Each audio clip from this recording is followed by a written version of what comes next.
আমি যে মানুষটির সামনে বসে আছি সে গুরুত্বপূর্ণ দুটি মন্ত্রণালয়ের দায়িত্বে আছে এবং সরকারের একজন উপদেষ্টা, কিন্তু তারপরেও ২৬ বছরের একজন টকবকে যুবক।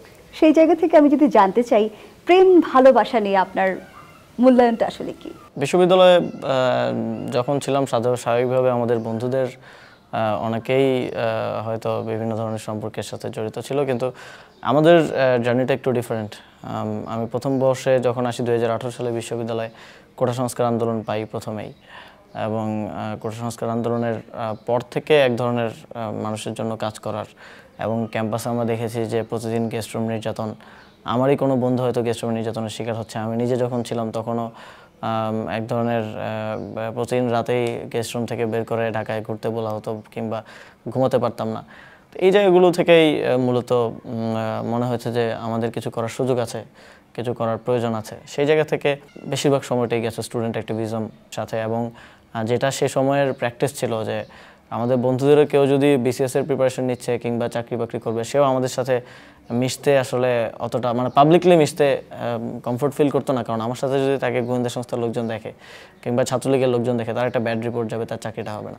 আমার নামে 4টা মামলা ছিল সরকারের আসার আগে, এবং দুইটা মামলায় হচ্ছে 25 দিনের মতো জেলেও ছিলাম। তো ক্যাম্পাসে সাধারণত এ ধরনের আমরা যে 20-25 জন মানুষ ছিলাম, তাদেরকে একটু অ্যাভয়েড করে চলার একটা প্রবণতা সবসময় ছিল, বন্ধুদের মধ্যেও ছিল, সকলের মধ্যেও ছিল। এছাড়াও আমাদেরও একটা দেখা গেছে এই ধরনের কার্যক্রমে বেশি সবসময় মাথায় থাকতো যে আজকে একজন নির্যাতনের শিকার হলো, আজকে দেশে এটা ঘটলো, এটা নিয়ে কি করা যায়, কিভাবে প্রতিবাদ করা যায়।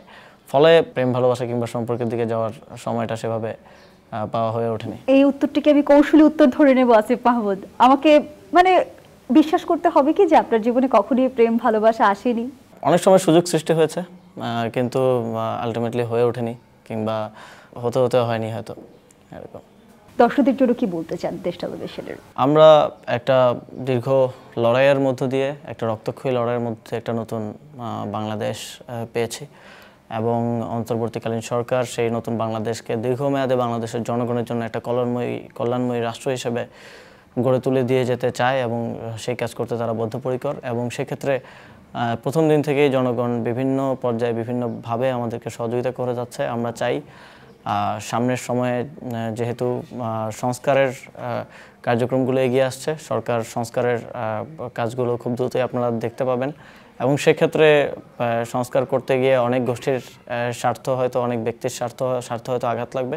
সেক্ষেত্রে জনগণের দিক থেকে সরকার সর্বোচ্চ সহযোগিতাটা চায় যেন সরকার এই সংস্কারগুলো করতে পারে, এবং বাংলাদেশে যেন কখনোই ফ্যাসিবাদ আর কোনো ফরম্যাটে ফিরে না আসতে পারে, কখনোই স্বৈরাচার কোনো ফরম্যাটে ফিরে না আসতে পারে।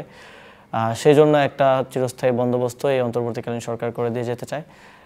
এই এজেন্ডার সাথে বাংলাদেশের জনগণ আমাদের সাথে থাকবে, এবং জনগণের জায়গা থেকে এই সরকারও যদি কখনো তার পথচ্যুত হয়, সেক্ষেত্রে আমাদেরকে কারেক্ট করার জন্য যৌক্তিক সমালোচনা এবং সহযোগিতা করবে, পাশে থাকবে, এই প্রত্যাশা।